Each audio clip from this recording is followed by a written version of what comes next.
Moi, mä oon Lauri Ruuska. Mä oon täällä Passion Golf Studiolla tänään treenaamassa ja pelaamassa ja katsoo vähän miten pallo lähtee.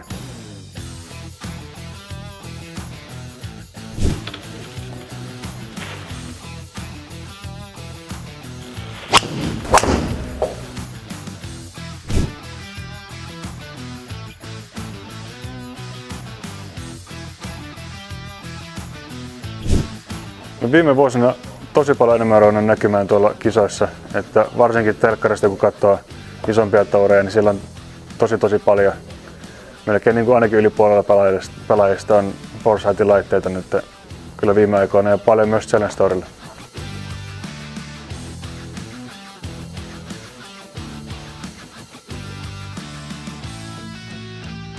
Tässä on muutaman viikon testannut nyt sisätiloissa ja varsinkin sisätiloissa huomannut sen, että kun laite mittaa kaiken pallosta, niin pallon lento näyttää tosi realistiselle ja saa sitten tosi hyvät numerot ihan kaikilla mailoilla, ihan pikku chipistä puumailoihin asti ja driverille myös.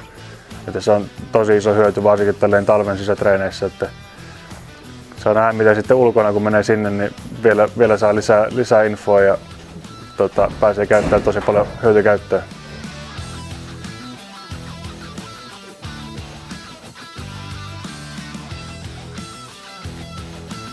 Muilla laitteilla, kun on pelannut simulaattoria, niin aika monta kertaa just tulee jotakin pieniä kärkiosumia tai kantaosumia ja ne tuntuu, että ne ei kyllä lähde sinne, minne laite näyttää, mutta Foresight kun ottaa kaiken pallosta, niin se tuntuu, että se lähtee aina just sinne, minne se pitää. Ja kierteet ja missaukset ihan oikeaan suuntaan ja chipeissäkin tulee tosi hyvät spinnit ja sen mukaan ne tuntuu tosi realistisille.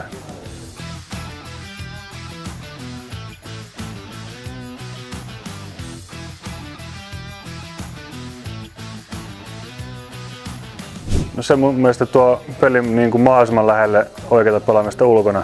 Että on se tietenkin kiva niin kuin ratkaista pelit sillä, että sä pistät sen putin sisään eikä sillä, että se kone arpoa ja keksii sulle putin. Että kaikki on omassa hallinnassa ja se on kiva päästä laittaa se pitkä puttikin sisään.